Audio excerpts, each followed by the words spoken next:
Hello, hello. Welcome back to Loki's Librarian. If you are new here, welcome. I am your librarian, Katrina, and this is where I am reading through the enormous library of books that you see behind me, and then I give you a quick synopsis to tell you what I think about them. So if you like books, just aren't sure what to read next, hit that subscribe button, like and share my videos, and let me know what you think in the comments.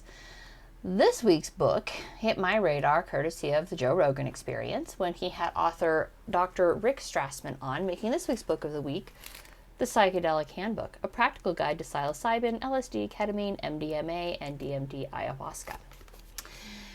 The accompanying cocktail was not so easy to pick. Googling psychedelic cocktails kicked back a bunch of funky layered cocktails, which I can't do layered cocktails. It's not that I can't make them, I can, they just don't layer right, and so it just ends up looking like globs. So that was right out. And anything else said actually to put psychedelics in them, which I am not doing, for a variety of reasons. Mostly the legality of it. I don't want to go to jail.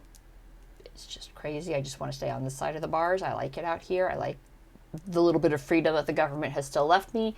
I want to use that to the most of my benefits. But also because Dr. Strassman does not recommend mixing alcohol and psychedelics. So I found instead an absinthe-based cocktail. Absinthe being called the Green Fairy in the 19th century since it was believed that the wormwood in the liqueur caused psychedelic effects. It does not. But that was the belief in the rumor, and this is at least legal. So the cocktail is called the Dark Fairy Cream. But it's 1 1/4 ounces of absinthe, 1 ounce of chocolate liqueur, a 1/2 ounce of vodka, and 1 1/4 ounce of half and half. Or in my case, I am using heavy whip with chocolate shavings for garnish. So let's do this. Actually, no, there's some disclaimers I want to go through first. And this covers both Dr. Strassman and myself. He literally says in the book, quote, "If you plan to use my book as a resource to help guide others, you should give all of these cautions to the people with whom you work. If you are not interested in the disclaimers, you can skip to this time code. I will put the time code here, and you guys can just skip to there." The disclaimers, though. Let's see here. The psychedelics covered in this book specifically are psilocybin, LSD, mescaline, peyote, or San Pedro. They're all chemically similar enough to be one. Ketamine, salvinorin A or Salvia divinorum, MDMA, 5-methoxy-DMT, aka the venom of the Colorado River / Sonoran Desert Toad, ibogaine, and DMT or ayahuasca. He is not discussing any of their psychedelics, period, full stop. He's not talking about any other drug. If it's not specifically mentioned above, it's not being discussed in this book. Ooh, I'm going to have to fake it. I only have 1 to 1.5, so we're going to, close enough. Into the jigger it goes. So there's that. So now there are possible positive health effects, which are still being evaluated by the FDA and the National Institute of Health. The DEA, not so much. I don't know what's going on there. I'm not going to look at that. I really don't like the flavor of anise, which is the primary flavor index of absinthe. So one proprietary blend of ketamine has already been approved for use in those with treatment-resistant depression. There is not as yet any scientific evidence supporting claims that microdosing is helpful. There is a lot of anecdotal evidence, but Dr. Strassman, he is a man of science. He doesn't just play the political science game. He actually believes in science, and he calls out people, scientists in this book, who get all rah-rah and woo-woo with it and are like, oh, this is the best thing ever, and go from being scientists to being advocates. I think he thinks that overall psychedelics are probably a good thing, but he also acknowledges that we don't know a lot about them. Well, yes, we have 50 years, 100 years of history in some cases. There's still a lot more to be done that should be done under a scientific umbrella, not just people wanting to experiment. Nothing wrong with experimentation. That's a totally valid reason for wanting to use psychedelics, is to experience it and see it for yourself. But there needs to be more science backing it, is what he's saying. What was my next thing? Chocolate liqueur. With all things, there are also possible negative health effects. Specifically, if you are under the care of a physician in any capacity. If you are under the care of a physician for psychiatric help, especially if you are receiving medication for psychiatric help, you should 100% discuss your desire to use psychedelics with your doctor before ever trying them. That's because there may be interactions with your existing medication regime, and those interactions can be extremely negative. And we're not just talking about a bad trip. I mean, they could stop your heart, and it could be the psychedelics, or it could be the medication you're already on just interacting badly. So if you are on any kind of a medication at all, whether it's psychedelics, whether it's for a psychological disorder or actual medicals, like if you have high blood pressure or if you're diabetic, if you're on any kind of a strict medicine regime, you should discuss it with your doctor, whether it's your primary care physician or your psychiatrist, psychologist. Well, this is going to be fun to pour. Actually, what else? This is not an easy bottle to hold. It's a big round thing. Okay. There's that. And then it's a half ounce of the vodka, half ounce of the vodka. So yeah, you want to avoid, if you're on antidepressants, antipsychotics, antihistamine, if you're under the care of a doctor, they need to know your intentions. Additionally, if you do decide to experiment and something goes awry and you end up in the ER, even if you're not on any other medications, if you're having a bad trip and you end up having to go to the hospital, for the love of God, tell the ER doctor what you took. Doctor-patient confidentiality is actually not a Hollywood fiction. That is a real thing. And if you don't tell them what you took, they can't help you. And that goes for any drug, not just psychedelics. If you OD and go to the hospital for anything, tell them what you took so that they don't, like if you took heroin, they don't want to give you another suppressant of some sort.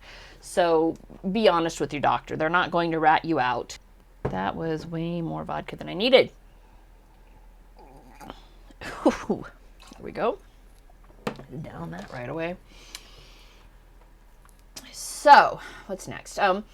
There are very real legal risks, very real, in engaging in experimentation with psychedelics listed herein.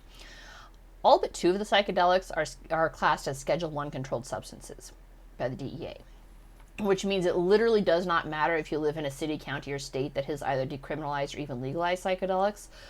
Ultimately, the DEA, under the authority of the Controlled Substances Act of 1970, has the ability to throw your butt in jail if you get caught. Hence, my desire to not experiment myself. I don't want to go to jail. Plus, I live in Nevada. We have not legalized or decriminalized any of these, so I myself will not be using these. Close enough.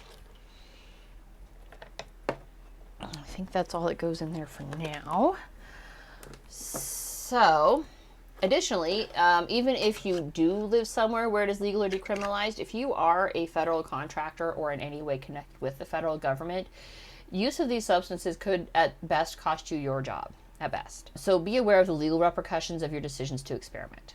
One solid piece of advice in the book, if you are going to experiment, program the telephone number of an attorney versed in drug laws into your phone, just in case you need it, all right?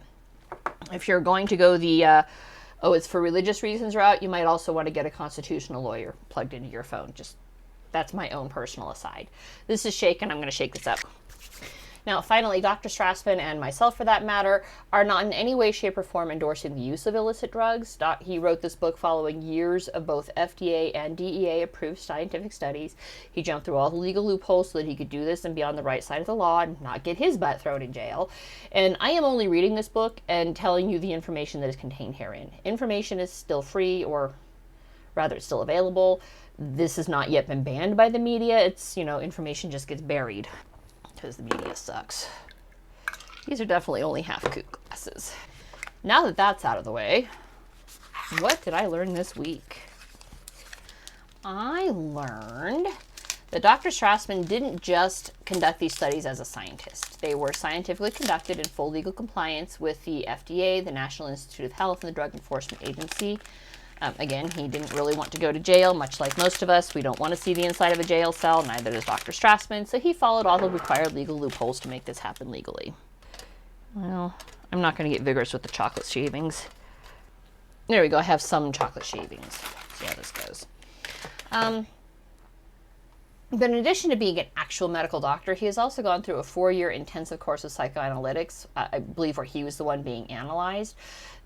Interestingly enough, some of these are approved for use as part of a psychoanalytic course. That's in the book. I'm not going to get into too much detail, but they can be very helpful in doing this deep, like, cognitive dive. And he went through like a 4-year course of that himself where he was being analyzed. Additionally, he was raised Jewish and has been practicing Buddhist for 20 plus years. So his approach to psychedelics has been holistic in the purest sense of the term, both philosophically, meaning that it was characterized by comprehension of the parts of something as intimately interconnected and explicable only by reference to the whole. So he's looking at the whole experience of using psychedelics. And medically, meaning characterized by the treatment of the whole person, taking into account mental and social factors rather than just the symptoms of a disease. So he's looking at everything when he's looking at this use. It's not bad. You can still taste the anise from the absinthe, but it is a little bit buried under the chocolate. I would probably, honestly, if I was going to make this again, up the chocolate a little bit more to completely drown out the anise, because I really don't like the flavor of absinthe. I am not a black licorice person, and that is the primary flavor. If you don't know what anise tastes like, if you've ever had black licorice, that's what it is. That's what it tastes like. That's the primary flavor profile in black licorice, and absinthe and ouzo. There's quite a few that actually use anise as a primary flavor. Okay, off that tangent. By and large, the results, when taken and studied holistically, are remarkable. And I was truly blown away by what's going on here. So the book does break down specifically what happens medically, like which part of your brain is being activated by the psychedelic, depending on which psychedelic you've taken. For several of them, I think the most promising being DMT ayahuasca, although psilocybin has also been promising. It actually helps heal traumatic brain injury. It might even be all of them, but that sticks in my head that it was DMT and I think psilocybin that helps heal traumatic brain injury. So something about the chemical interaction activates your stem cells to start creating new neurons. Why are we not funding this? Which means brain damage as a result of stroke or concussion, as a result of domestic violence, as a result of MMA fighting or football. Any traumatic brain injury can start to heal, can start to develop new neurons that helps to heal that, which is amazing. Several of these psychedelics have proven beneficial to people suffering from PTSD. It's MDMA. I know it's MDMA because I remember actually reading a news article about this and going, well, that's cool. MDMA has been approved experimentally for use with the Veterans Administration in counseling veterans dealing with PTSD. A lot of the studies are early on, but the early indications are really exciting. Ibogaine especially has been useful in combating drug addiction. Like, it stops the urge to take other drugs cold, and we're talking like the opiates, the ones that are really hard to get off of. It just stops it. And it was either psilocybin or DMT that helps with nicotine and alcohol addiction. You know, maybe I don't ever want to try psilocybin then. I like my cocktails. That's not bad. But it also helps with end-of-life fear.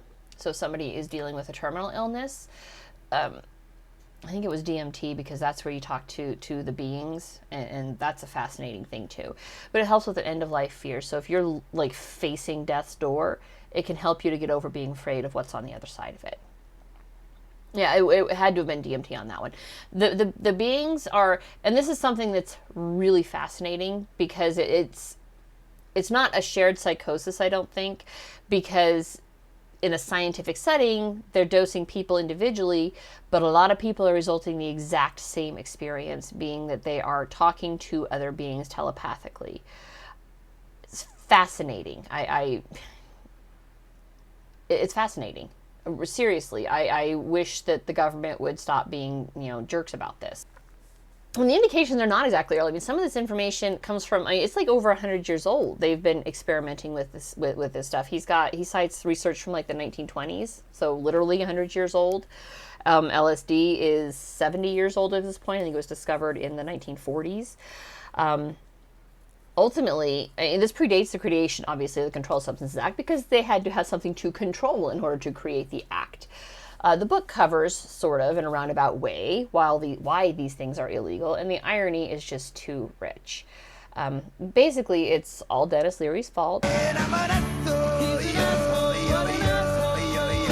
In the best way. No hate to Dennis Leary, I adore him.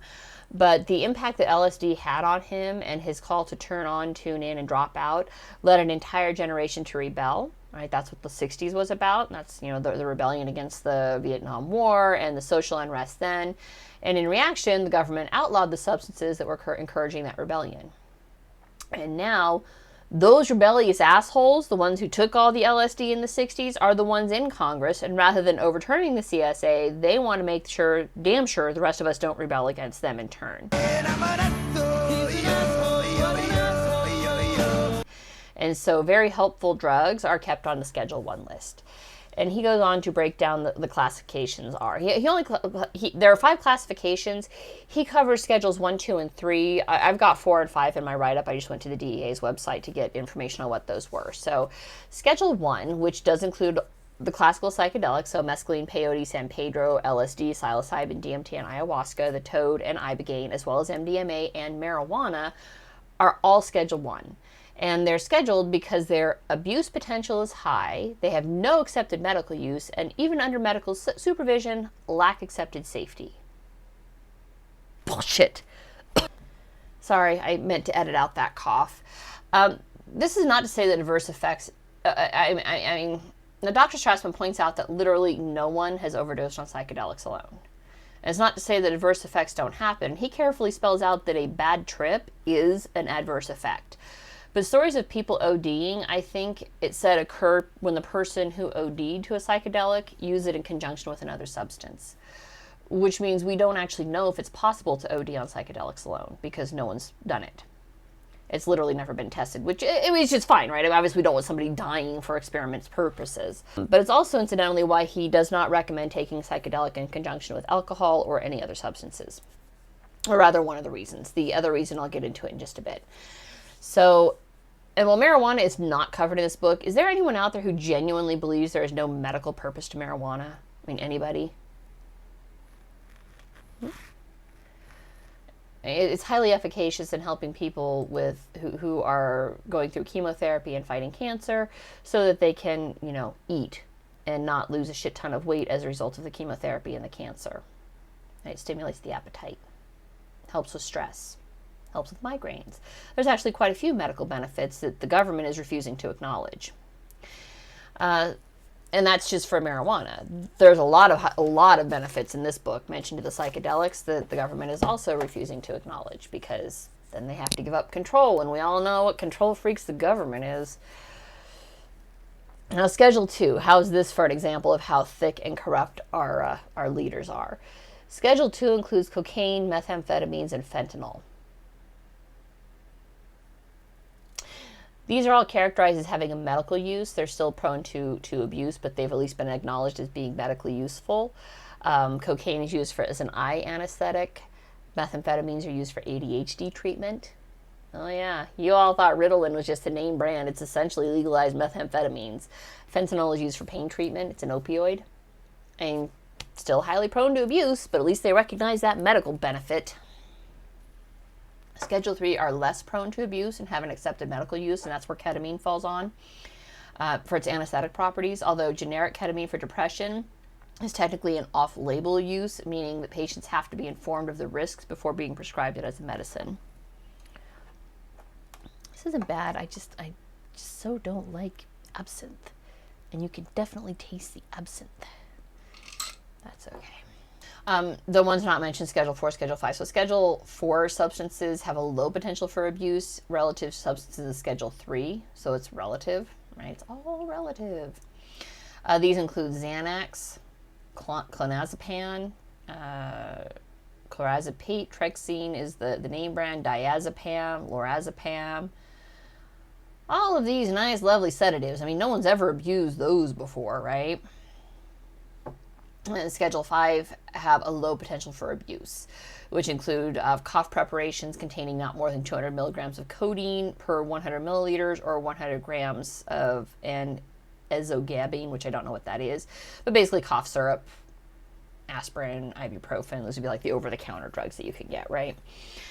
So all of this is determined by the DEA. Incidentally, they're the ones who decide what goes on which schedule. So there's not like you can appeal to the DEA to have them removed. I mean, I guess you could. There's probably a mechanism in place, but God knows how that would work. You're probably better off appealing to your Congress critters directly.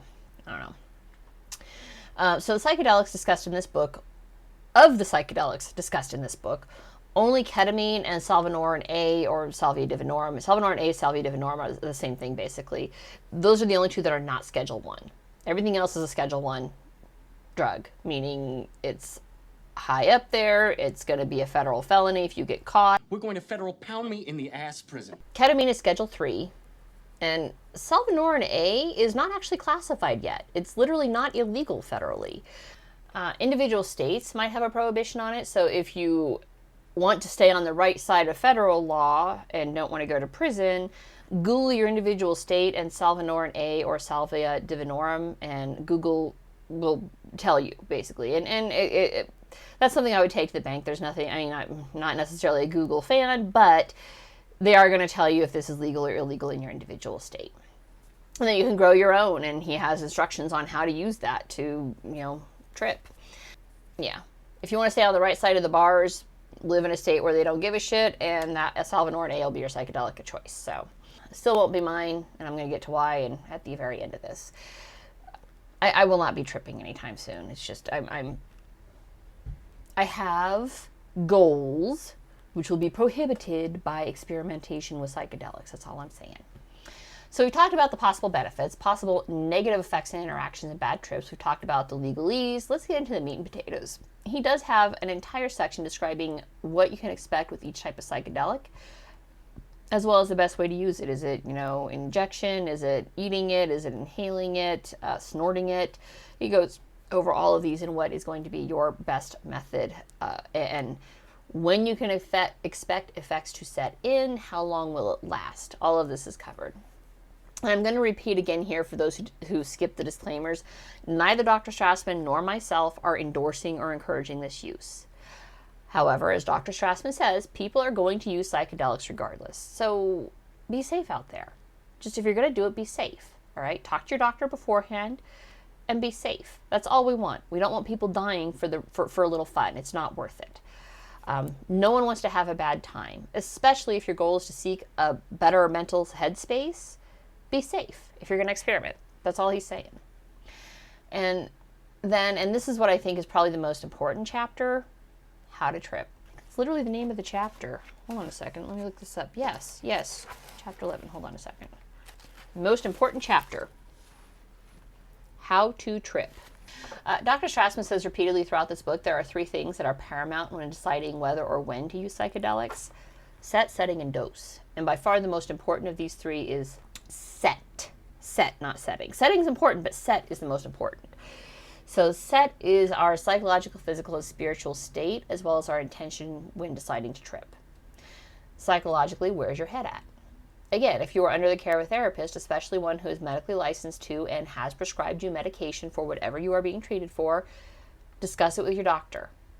All right, you don't want to have an adverse interaction. Even if the worst that happens is a bad trip, do you really want to have a bad trip? Most people want to, if you want to do psychedelics, you want to have a good time, right? So talk it over with your doctor. If it's something that won't interact with your medications, or if you can safely go off your meds, don't just go off your meds. Discuss it with your doctor first, okay? Your doctor might say, no, this is not good for you in any way, shape, or form. They're a doctor for a reason. All right. Not all doctors are corrupt, disgusting pigs who are out for political power. Most of them do genuinely want to do good in this world.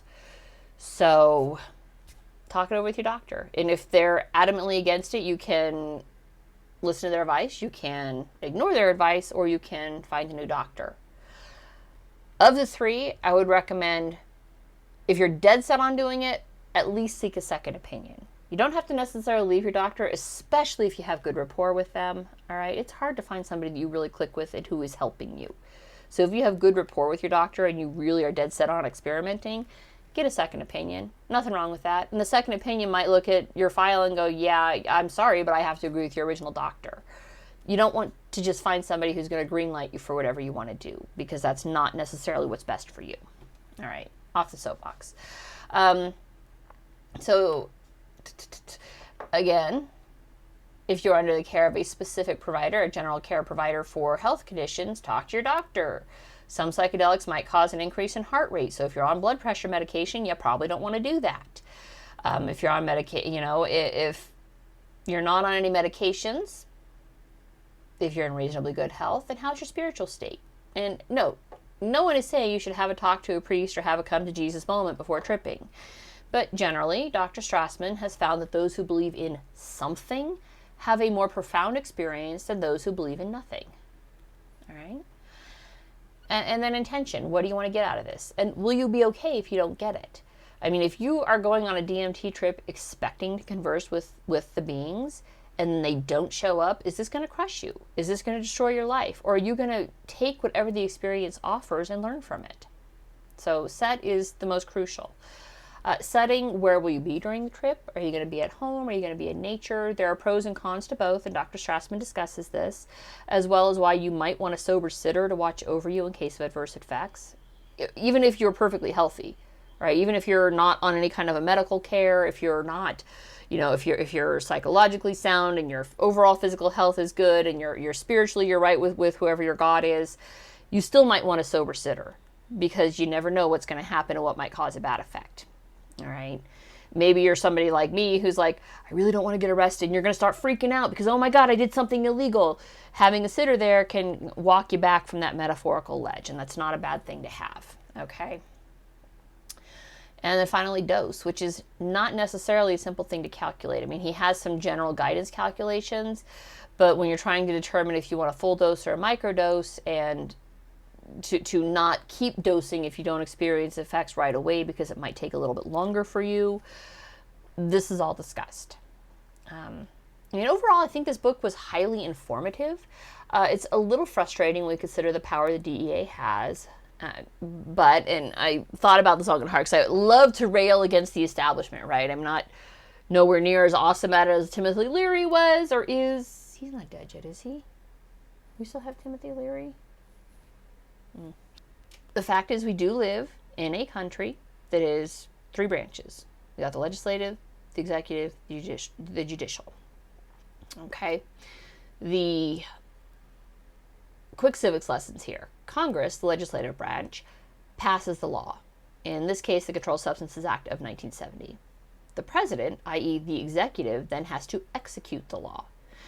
In the case of the Controlled Substances Act, President Nixon, and every president since, frankly, has outsourced enforcement of the Controlled Substances Act to the DEA.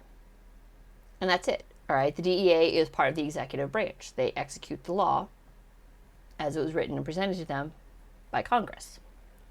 So what can you do? Well, the states are practicing their civil disobedience. Marijuana is still Schedule 1, but 21 states have fully legalized it. And the DEA hasn't actually pushed too hard on that one. I think the last case that I heard of that went before the judicial branch, the Supreme Court, occurred in 2005, and at that time only 11 states had legalized for medical use. The U.S. Supreme Court heard the case on this matter, which was Gonzalez v. Raich, and voted 6-3 that medical marijuana was still illegal. So they decided there was no medical use to it, despite the shit ton of literature that's out there saying, yes, medical marijuana, or marijuana has medical use. So the Supreme Court said, no, it doesn't, and the DEA technically still has a legal right to come in and ignore you. I think mostly the DEA is ignoring state legal dispensaries. All right, they're not pushing that 10th Amendment just yet. They might do the same for psychedelics. I don't know. This isn't something that has really been tested yet. It's only been decriminalized and legalized in a handful of locations. I think Oregon might be the only place that's actually legalized it. Some places have decriminalized it, meaning that the local cops aren't going to necessarily go after you. It's not going to be high on their priority. So, I don't know. I mean, as it gains popular traction, who knows? But if you think that psychedelics should be legalized, not just at a state level, but on a federal level, so that, we can all be free throughout the land, reach out to your Congress critters, both the House of Representatives and senators. Senators, Congressmen, please heed the call. All right. They're the ones who write the law. They're the ones who will have to actually write a law saying marijuana, psychedelics, XYZ, whatever it is now legal. And it's not much. It's a shot in the dark, and it'll probably never happen because those self-centered assholes really don't want we the people seeing what they saw that made them rebel in the 1960s. But, I mean, enough people petition for it, maybe we can force the issue.